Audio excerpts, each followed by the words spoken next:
다 함께 하나님의 말씀 보도록 하겠습니다. 룻기 2장 17절로 23절까지 말씀입니다.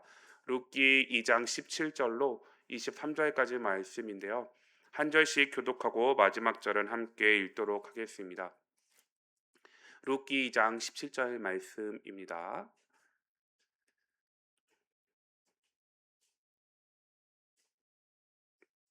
룻이 밭에서 저녁까지 줍고 그 주운 것을 떠니 보리가 한 에바쯤 되는지라.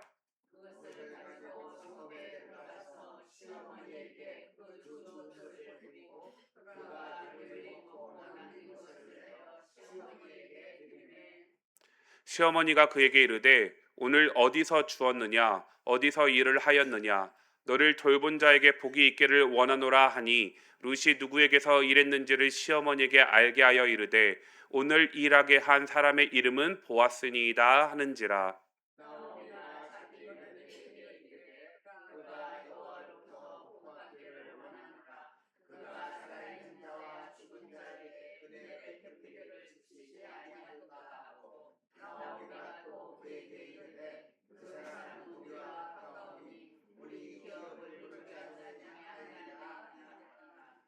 모압 여인 룻이 이르되 그가 내게 또 이르기를 내 추수를 다 마치기까지 너는 내 소년들에게 가까이 있으라 하더이다 하니.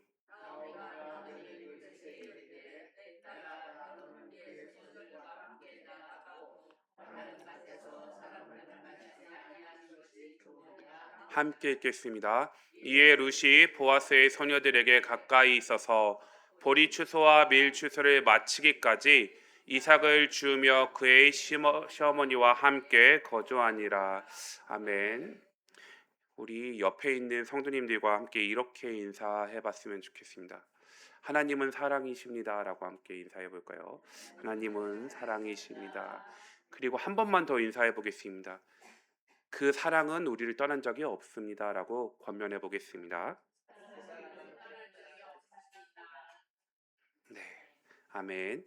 하나님은 늘 우리와 함께 계셨고 우리가 고통스러워하는 그 순간에도 우리의 인생이 끝났다라고 그 생각이 들 때도 여전히 우리와 함께 계셨던 분이십니다.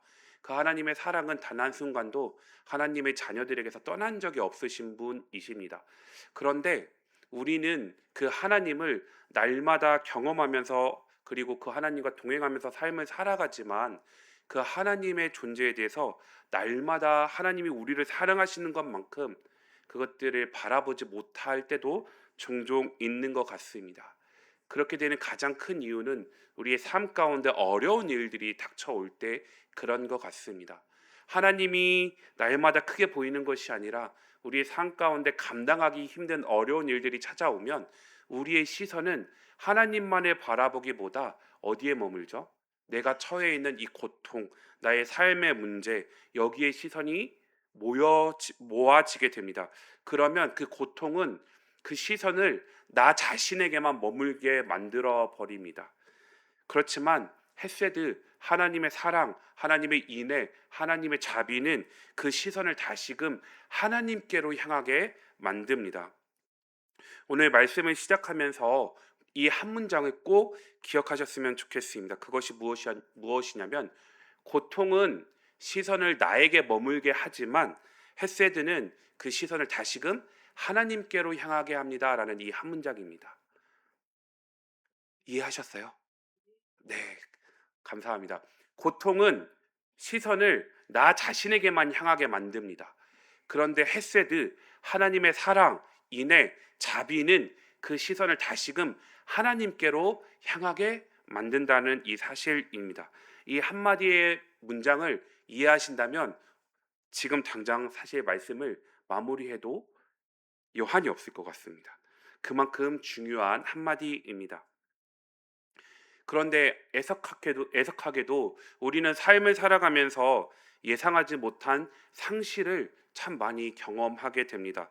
사랑하는 사람을 잃기도 하고 건강을 잃기도 하고 직장을 잃기도 하고 꿈이 무너지기도 하고 재산을 잃기도 합니다. 그런데 이 말씀을 준비하면서 이런 상황 가운데 한 가지 사실 깨달은 부분이 있었습니다. 그것이 무엇이냐면 이런 고통, 상실, 아픔은 우리를 아프게 하는 것을 넘어서 우리의 언어를 바꾼다는 사실입니다.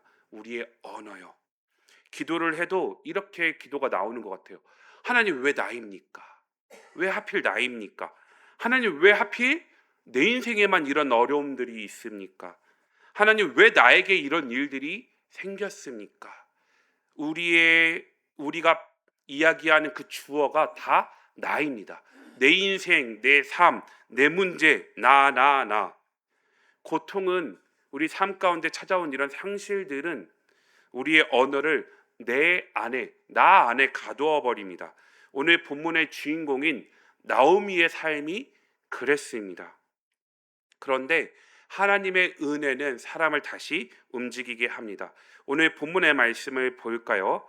오늘 본문은 룻의 하루를 보여주면서 시작합니다. 17절 말씀 상반절에 보시면 이렇게 이야기하고 있어요. 룻이 밭에서 저녁까지 줍고라고 이야기를 합니다. 이 말씀을 보면서 참 너무나 배가 아프게 웃었습니다. 왜 웃었냐면 네, 목사님께서 해주신 그 한마디 문장 때문에 그랬는데요. 오늘 점심을 먹으면서 잠깐 이제 루키에 대한 이야기를 잠깐 나눴는데 목사님께서 한마디 말씀을 해주셨는데 너무 웃겼어요.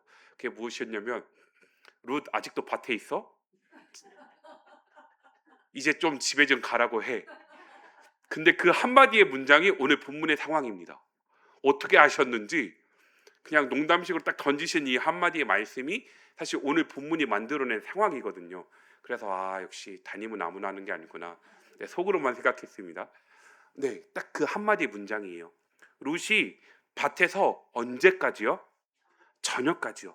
해가 지기까지 뭘 주었냐면 이삭을 주었습니다. 이 주었다라는 동사가 뭐냐면 계속해서 반복적으로 끊임없이입니다. 그냥 쉽게 말하면 아침부터 와가지고 쉴 때 밥 먹을 때 허리 한번 폈다가 계속 허리를 숙여서 뭘 했냐면 곡식을 주었어요. 그런데 그 다음 문장에 뭐라고 얘기를 하냐면 곡식 주운 것들을 다 모아가지고 떨었다라고 이야기합니다. 떨었다. 이게 어떤 단어인지 아시죠? 볼이 타작하는 거예요. 곡식을 다 모아놨잖아요. 알고 뭐 도리깨질을 했는지 뭐를 했는지는 모르겠어요. 그런데 룻은 하루 종일 모은 곡식을 다 모아가지고 떨었습니다. 뭐 키즈를 했는지 뭘 했는지는 모르겠지만 떨었어요. 그리고 그 결과 얼마만큼의 양을 모았다고요? 한 에바입니다. 한 에바 기억하세요? 얼마 정도였는지? 한 에바는 22리터예요. 22리터 그 이삭을 보리를 22리터 정도 하면 수분 양에 따라서 13kg에서 18kg 정도예요. 감이 안 오시죠? 한 에바는 10오멜입니다. 10오멜. 한 오멜은 이스라엘 백성들이 하루 한 끼 먹을 수 있는 양식의 양이에요. 그러면 한 에바는 몇 명이 먹을 수 있는 양이에요? 10명이요. 룻이 아침부터 저녁까지 10명이 먹을 수 있는 양의 곡식을 계속 주었습니다. 그런데 성경은 룻의 열심만으로 이야기하지 않습니다. 누구의 은혜가 있었죠? 보아스의 은혜가 있었어요. 보아스가 사환들에게 뭐라고 얘기했냐면 야, 다 줍지 마. 남겨놔. 룻이 줄 수 있게. 그렇게 많은 양의 보리를 룻이 하루 종일 죽고 집으로 돌아갑니다. 드디어 이제 목사님께서 말씀하셨던 것처럼 밭에서 집으로 돌아가요. 그러면서 나오미가 그 많은 보리자루를 들고 메고 왔겠죠. 메고 오는 룻을 보면서 어땠을까요? 놀랐어요. 그 놀란 그 이야기가 뭐냐면 19절 말씀인데요. 함께 읽어볼까요? 19절 말씀을 함께 읽어보겠습니다. 시작. 시어머니가 그에게 이르되 오늘 어디서 주었느냐 어디서 일을 하였느냐. 네, 여기까지요. 이게 뭔 말이냐면 룻이 너무 놀랄 만큼의 곡식을 주워 와가지고 시어머니 깜짝 놀란 거예요. 야, 너 어디서 줬어? 어디서 일을 했어? 라고 물어보는 거예요. 왜냐하면 알잖아요. 그 소녀가 주워봤자 얼마나 죽겠어요. 그런데 말도 안 되는 양의 보리를 주워 왔으니까 깜짝 놀라서 이렇게 이야기를 하는 거죠. 오늘 어디서 주웠느냐? 어디서 일을 했느냐라고 이야기를 합니다. 이 모습을 보면서 룻의 성실함을 잠깐 생각해 보게 되었습니다. 보아스가 룻에게 은혜를 베풀었기 때문에 사실 이 많은 양들을 주울 수 있었죠. 그리고 궁극적으로는 하나님께서 자기 백성을 돌보시사 자기 백성을 위해서 양식을 주셨기 때문에 이런 은혜들을 사실은 룻이 누릴 수 있었죠. 하나님의 은혜, 보아스의 은혜를 경험했던 룻은 하나님께서 채우실 거야라고 생각하고 가만히 있지 않았어요. 어떻게 했냐면 은혜 안에서 움직였습니다. 은혜 안에서 룻은 해야 할 일을 했습니다. 은혜는 사람을 게으르게 만들지 않습니다. 정말 하나님의 은혜를 경험한 사람에게 있어서 마땅히 나타나는 반응은 성실함입니다. 은혜는 사람을 다시 움직이게 만듭니다. 오늘도 하나님은 우리에게 모든 것을 다 하라고 하지 않으십니다.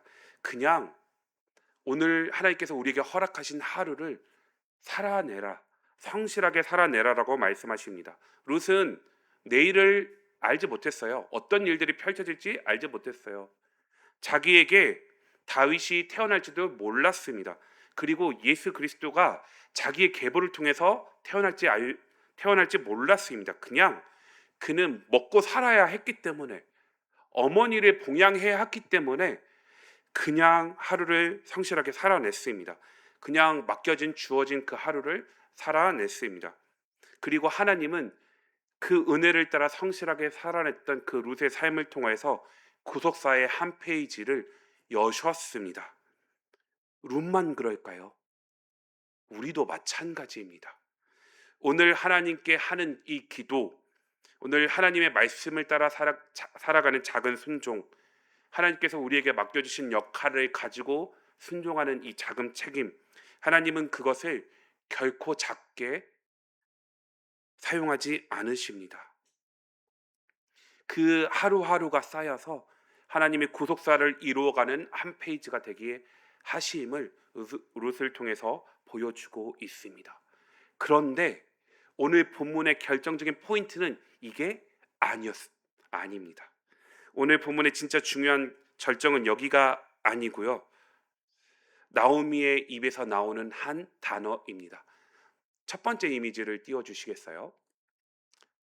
눈에 보이시나요?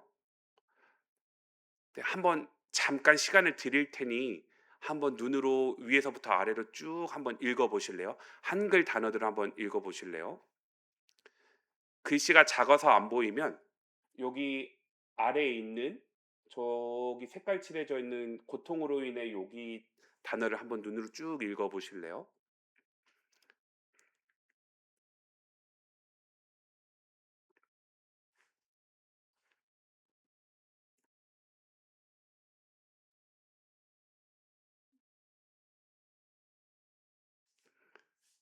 네, 잠깐의 시간을 드릴게요.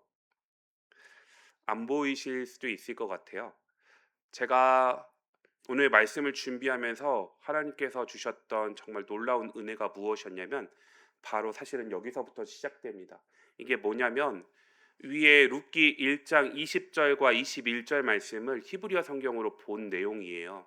한글 성경에는 이 부분이 명확하게 드러나지 않는 아쉬운 부분이 있는데 그것이 무엇이냐면 대명사입니다. 대명사요. 즉 보라색으로 표시되어 있는 부분들이 나를이라는 대명사이거든요. 이게 뭐냐면 나오미는 계속해서 누구에 대한 이야기를 하냐면 내가 고통 중에 나를 계속 문장마다 이 표현을 반복합니다. 처음에는 이게 그냥 단순히 대명사인 줄 알았어요. 그냥 나를 가르치는 대명사인 줄 알았는데 이 본문을 계속 생각하다 보니까 이 단어가 뭐냐면 결국은 나오미의 마음이었더라고요. 왜 계속 나를 히브리어 성경은 계속 반복할까? 나오미는 남편을 잃었어요.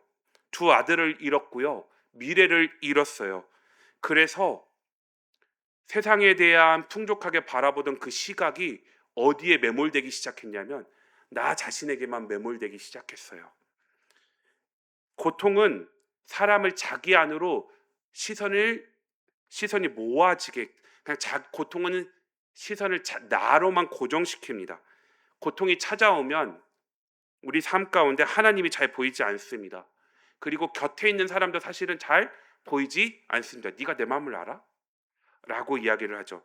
그리고 하나님께서 우리 삶 가운데 베풀어 주신 은혜도 사실은 잘 보이지 않습니다. 오직 내 상처, 내 눈물, 나의 고통, 내 빈자리만 보입니다. 그거를 이 히브리어 성경 룻기 1장 20절 21절이 사실은 말하고 있었습니다. 그래서 나오미의 언어는 계속 나였습니다. 우리도 종종 이런 시간을 겪지 않나요? 상처가 깊어질수록 세상이 나 하나로 좁아집니다. 그래서 저는 오늘 이 문장을 다시 이야기하고 싶은데요. 고통은 우리의 언어를 나로 가두어 버립니다.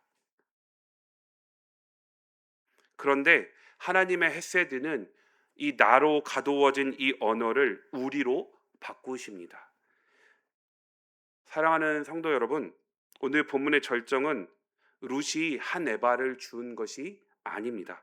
오늘 본문의 절정은 나오미가 보아스의 이름을 듣고 나오미의 입에서 나온 한 단어 한 마디입니다.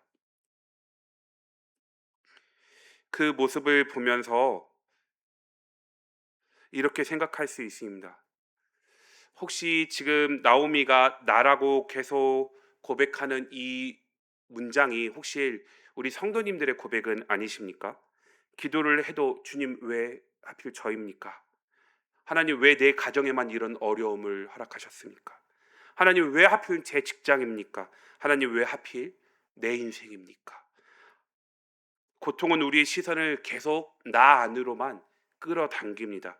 이것은 이기심이 아니고 상실을 겪고 있는 사람의 사실은 자연스러운 모습입니다. 그런데 놀라운 일이 일어납니다. 룻이 집으로 돌아오죠. 그리고 말합니다. 나오미가 오늘 어디서 곡식을 주었어?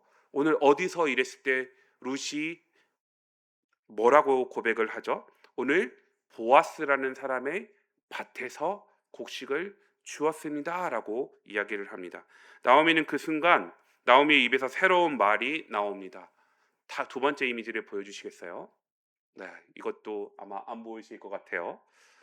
네, 좀 전에 이미지는 나오미가 나라는 단어를 계속해서 사용했다면 오늘 본문 룻기 2장 20절 21절에서는 특별히 21절에서는 어떤 단어를 사용하냐면 나가 아니고요. 우리라는 단어를 사용합니다. 한번 오늘 본문의 말씀을 읽어 볼까요? 20절 말씀을 함께 읽어 보겠습니다. 20절 말씀입니다. 함께 읽겠습니다. 시작. 나오미가 자기 며느리에게 이르되 그가 여호와로부터 복 받기를 원하노라. 그가 살아있는 자와 죽은 자에게 은혜 베풀기를 그치지 아니하도다 하고 나오미가 또 그에게 이르되 그 사람은 우리와 가까우니 우리 기업을 물을 자 중에 하나이니라 하니라라고 고백을 합니다. 나오미가 나의 시선에 머물러 있었다가 하나님의 은혜를 경험하면서 단어가 뭘로 바뀌죠? 우리로 바뀝니다. 그러면 나오미의 단어가 나에서 우리로 바뀌게 된 결정적인 요인이 무엇이었을까요? 네, 세 번째 이미지를 띄워주시면 좋을 것 같습니다. 그것이 무엇이었냐면 헤세드입니다. 헤세드. 헤세드가 뭐냐면 구약 성경에서 정말 많이 나오는 단어입니다. 저는 이 헤세드를 어떻게 그냥 저만의 단어로 그 문장으로 이야기를 하냐면 끝까지 책임지고 신실하게 하는 사랑이다라고 해석을 합니다. 끝까지 뭐 하고요? 책임지고 신실하게 하는 사랑을 헤세드라고 이야기를 합니다. 나오미가 룻기 1장 20절 21절에서 내 인생은 망했어. 나는 고통 가운데 있어라고 반응했던 이유가 무엇이었냐면 자기 인생을 바라보면서 해석했을 때 하나님이 나를 버리셨다라고 생각을 했기 때문에 내 인생 망했어. 내 인생 끝났어. 나에게 미래가 없어. 나에게 희망이 없어. 하나님 왜 내 인생만 이래요라고 계속 이야기를 했다면 지금 우리가 함께 읽은 룻기 2장 20절에서는 우리라는 단어를 통해서 자기의 인생을 다시 해석하고 있음을 보게 됩니다. 그 다시 해석하게 되는 그 한마디의 단어가 무엇이었냐면 헤세드입니다. 헤세드. 이 단어 하나가 룻이 보아스의 밭에서 들고 온 그 보리를 보면서, 그리고 룻이 나오미의 질문 가운데 대답하는 그 한마디를 듣고 보아스의 밭에서 곡식을 주워 왔습니다라고 이야기를 하면서 룻은 하나님께서 나를 잊지 않으셨구나, 하나님께서 우리 가문을 잊지 않으셨구나, 하나님께서 나의 삶에 버리지 않으셨구나, 하나님께서 여전히 내 문제 가운데 빠져서 나는 하나님을 바라보지 못하고 있었지만 하나님의 헤세드는 여전히 나의 삶 가운데 있었구나, 하나님께서 나의 삶을 놓지 않으셨구나 라는 것들을 다시 바라보면서 나 중심에서 다시 우리로 단어가 바뀌어 갑니다. 이 장면을 보면서 정말 전율스러웠습니다. 왜냐하면 그렇다고 현실이 바뀐 것은 아니에요. 아직 현실이 바뀌지 않았습니다. 죽은 남편이 돌아왔나요? 아니요. 아들이 살아났나요? 아니요. 그렇다고 기업이 회복되었나요? 아닙니다. 그렇지만 언어가 바뀌었습니다. 왜 언어가 바뀌었죠? 나오미가 자기의 삶을 놓지 않고 계셨던 하나님의 헤세드를 보기 시작했기 때문입니다. 그가 살아있는 자와 죽은 자에게 은혜 베풀기를 그치지 아니하셨도다. 그가, 여호와 하나님이 망한 것 같은 나의 인생 가운데 은혜 베풀기를 멈추지 않으셨구나. 하나님이 그 사랑의 손길이 나를 놓지 않고 계셨구나 라고 나의 삶을 다시 해석하면서 언어가 바뀌기 시작했습니다. 하나님이 나를 버리신 줄 알았는데 아직 우리를 붙들고 계셨구나. 나는 끝났다고 생각했는데 하나님은 아직 끝내지 않으셨구나. 나는 비었다고 생각했는데 하나님은 아직 비움 가운데 내버려 두지 않으시고 보아스를 준비하고 계셨구나. 이 해석, 동일한 매일 하루하루를 살아가지만 내 인생이 끝난 것 같고, 왜 하나님 나만 이런 고통을 당해야 됩니까?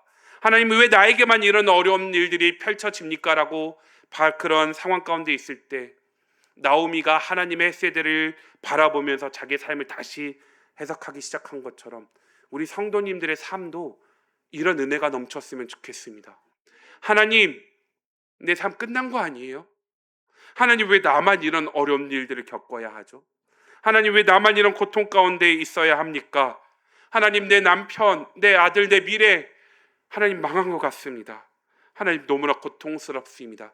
이런 울부짖은 것 같은 기도가 나올 때 여전히 우리의 삶을 포기하지 아니하시고 우리의 삶을 놓지 않고 계시는 그 하나님의 헤세드를 경험하시는 우리 성도님들이 되었으면 좋겠습니다. 그러면 그 헤세드를 경험하면 우리의 인생을 바라보는 시각이 달라집니다. 이것이 하나님의 은혜임을 오늘 본문은 말하고 있습니다. 하나님은 현실보다 먼저 우리의 시선을 바꾸십니다. 하나님은 현실보다 먼저 우리의 해석을 바꾸십니다. 그리고 그 해석이 바뀌면 언어가 바뀝니다. 나에서 우리로요. 언어가 바뀌면 나 중심으로 보였던 이 세상이 다시 해석되기 시작합니다. 언어가 바뀌면 나 중심으로 바라보던 이 세상이 다시금 해석되기 시작합니다. 그래서 오늘 본문의 핵심을 다시 한번 이야기하고 싶습니다. 고통의 시선은 나에게 그것들 모든 것들을 가두지만 하나님의 헤세드는 나의 시선을 다시금 우리로 넓혀 가십니다. 곰곰이 한번 생각해 보시겠어요? 성도님들께서, 우리 권사님들, 장로님들, 집사님들께서 힘들 때 제일 많이 하시는 말씀이 뭐예요? 저는 이거 같아요. 아무도 내 마음 몰라. 나 혼자야. 나만 힘들어. 나만 고통스러워. 저만 그런가요? 네, 그럴 수 있을 것 같습니다. 그런데 일반적으로 그렇지 않나요? 아무도 내 마음 몰라. 그런데 하나님께서 베푸시는 그 은혜에 의해서 시각이 회복되면 제일 먼저 무엇이 보일까요? 아, 내 곁에 함께 울어주는 사람이 있었구나. 아, 나를 위해 기도해주는 사람이 있었구나. 아, 하나님이 나를 버리지 않으셨구나. 나 혼자가 아니었구나. 하나님은, 그리고 하나님의 헤세드, 그 하나님의 은혜는 우리의 환경을 바꾸시기 전에 우리의 시선을 바꾸십니다. 그리고 그 시선이 바뀌면 나만 보이던 사람이 우리를 보기 시작합니다. 저는 이 부분을 준비하면서 예수님이 참 많이 생각났습니다. 왜 예수님이 많이 났냐면요. 죄와 고통의 공통점 때문에 그렇습니다. 죄와 고통의 공통점은 시선을 나 자신에만 머무르게 합니다. 내 욕심, 내 성공, 내 상처, 내 죄책감, 내 아픔. 그런데 예수님은 우리를 그 자리에서 불러내십니다. 혈류증을 앓았던 여인 기억하시나요? 어떻게 회복시키셨죠? 따라 한마디로 수년간, 12년간 공동체와 함께할 수 없었던, 관계가 끊어지고 예배 자리에 함께할 수 없었던 그 여인을 따라 이 한마디로 불러내셔서 관계를 회복시키심으로 공동체로 불러내셨습니다. 삭개오는 어땠나요? 마찬가지였죠. 오늘 내가 내 집에 유하여야겠다. 이 한마디로 다시금 공동체 가운데 삭개오를 불러내 주셨습니다. 그리고 제자들을 향해 너희는 내 친구라 말씀하시면서 예수님은 혼자 고통 가운데 살아가던 사람들을 하나님의 가족으로 불러주셨습니다. 그래서 복음은 나를 없애는 것이 아니라 나를 우리 안으로, 공동체 안으로 회복시키는 사건인지도 모르겠습니다. 참 보아스이신 예수 그리스도께서는 오늘 이 본문의 말씀을 통하여서 우리에게 이렇게 말씀하십니다. 너는 혼자가 아니다. 내 헤세드는 끝나지 않았어. 내가 지금도 너를 붙들고 있다. 사랑하는 성도 여러분, 오늘 하나님께서 어쩌면 우리에게 이렇게 묻고 계시는지도 모르겠습니다. 지금 너의 언어는 어디에 머물러 있니? 너 나 자신에게만 머물러 있니? 아니면 공동체를 향하고 있니? 혹시 아직도 내가 사용하는 그 언어가 나 자신 안에만 머물러 있지는 않으신지요? 참 보아스이신 예수님께서 그런 우리를 다시 불러내십니다. 하나님의 헤세드를 경험한 나오미처럼 나를 넘어 우리를 바라보는 사람으로 살아가라고 초청하고 계십니다. 이 말씀을 한 문장으로 기억했으면 좋겠습니다. 고통은 언어를 나의 안으로 머물게 하지만 하나님의 은혜는 그 단어를 다시금 우리로 넓혀 가신다. 하나님의 헤세드를 경험한 나 한 사람은 그 은혜가 내 안에만 머무르는 것이 아니라 다시금 공동체로 흘러가서 동일한 고통과 어려움 가운데 있는 사람들을 살려낼 줄을 믿습니다. 그런 교회가 우리 교회가 되었으면 좋겠습니다. 어떤 사람이 와도, 그 누가 와도 하나님의 세대를 흘려보냄으로 인해서 우리라는 예수 그리스도 안에 그 공동체 안에서 회복된다면 얼마나 좋을까요? 이 헤세드 안에서 혼자가 아니라 하나님의 가족으로, 상실이 아니라 소망으로 나를 넘어 우리를 살아가는 저와 여러분이 되시기를 예수님의 이름으로 축복합니다. 그리고 그 은혜가 날마다 우리 삶 가운데 넘쳐서 우리 인생이 다시금 해석되어 하나님께서 주시는 그 은혜와 기쁨 가운데 하나님과 동행하는 삶을 살아가시길 예수님의 이름으로 축복합니다. 이 시간 함께 기도할까요? 하나님, 다시금 하나님의 은혜 앞에 나의 삶을 바라보길 원합니다. 나의 삶이 끝이 난 것 같고 나의 삶이 희망이 없는 것 같고 나의 삶에 미래가 없는 것 같아 보였을지라도 하나님은 여전히 우리에게 헤세드를 그치지 않으셨음을 오늘 말씀을 통하여 봅니다. 하나님, 우리의 시선이 다시금 하나님만을 향하길 원합니다. 그래서 다시금 하나님의 그 은혜 앞에 엎드리는 삶이 되게 하여 주시고, 하나님, 하나님의 그 헤세드가 우리의 삶 가운데 넘쳐날 수 있게 해달라고, 하나님, 그래서 그 하나님과 날마다 동행하는 삶을 살아가게 해달라고, 그리고 그런 공동체가 우리 공동체가 되게 해달라고 이 시간 통성으로 기도하고 제가 기도하고 축도로 예배 마치도록 하겠습니다. 함께 기도하겠습니다. 사랑의 하나님 아버지, 하나님, 왜 나만 겪는 고통이냐고, 하나님, 나의 삶 가운데 감당할 수 없는 너무나 큰 어려움들이 물밀듯 몰려올 때 우리가 사용하는 주어는 다 나입니다. 내 고통, 내 상처, 내 아픔, 내 슬픔, 하나님 아버지, 그러나 이 주어가 하나님의 은혜를 경험함으로 다시 우리로 바뀌는 놀라운 은혜가 있기를 원합니다. 사랑의 하나님 아버지, 하나님의 헤세드는 시선을 나에게서 공동체로 향하게 만듭니다. 나에서 우리로 향하게 만듭니다. 하나님 아버지, 그 헤세드가 넘칠 수 있는 우리가 되게 하여 주시옵소서. 하나님 아버지, 룻을 통하여서 보아스가 베푼 그 헤세드가, 하나님께서 베푸신 헤세드가 나오미의 가정 가운데 흘러들어왔고, 나오미의 삶을, 나오미의 인생을 다시금 해석되게 했습니다. 하나님 아버지, 하나님께서 우리에게 베풀어 주신 그 헤세드가 하나님 아버지 우리의 삶을 다시금 해석되게 하시며 다시금 여호와께 소망을 두고 살아갈 수 있는 우리 성도님들이 될 수 있도록 주여 은혜를 더하여 주시옵소서. 하나님 아버지, 그리함으로 날마다 하나님께서 베풀어 주시는 은혜 가운데 살아갈 수 있는 우리 모두가 되게 하여 주시옵소서. 사랑의 하나님 아버지, 우리가 단 한순간도 하나님의 은혜 없이는 살아갈 수 없습니다. 하나님 아버지, 지금 나의 삶이 해석되지 않는다 할지라도 다시금 헤세드의 은혜를 기억하며 우리의 삶을 다시금 조명할 수 있도록 주님 도와주셔서, 여전히 하나님은 나의 삶을 놓지 않으셨구나, 여전히 하나님은 나의 삶을 포기하지 않으셨구나, 여전히 하나님은 나와 함께 하시는구나, 하나님 아버지, 그 믿음의 고백 가운데 하나님께 소망을 두고 살아갈 수 있는 우리 성도님들 될 수 있도록 주여 역사하여 주시옵소서. 사랑의 하나님, 우리 교회의 성도님들을 위해 기도합니다. 하나님, 삶을 살아가다 보면 수많은 일들을 겪어갑니다. 다른 사람에게 말하기조차 힘든 깊은 상처 가운데 놓여서 왜 이런 일을 나만 겪는 것이냐 하면서 고통 가운데, 힘든 가운데 살아가는 성도님들도 많이 있습니다. 하나님 아버지, 간절히 기도하옵기는 하나님, 그런 삶 가운데 하나님께서 베풀어 주신 헤세드로 인하여서 삶이 다시 해석되는 은혜가 있기를 원합니다.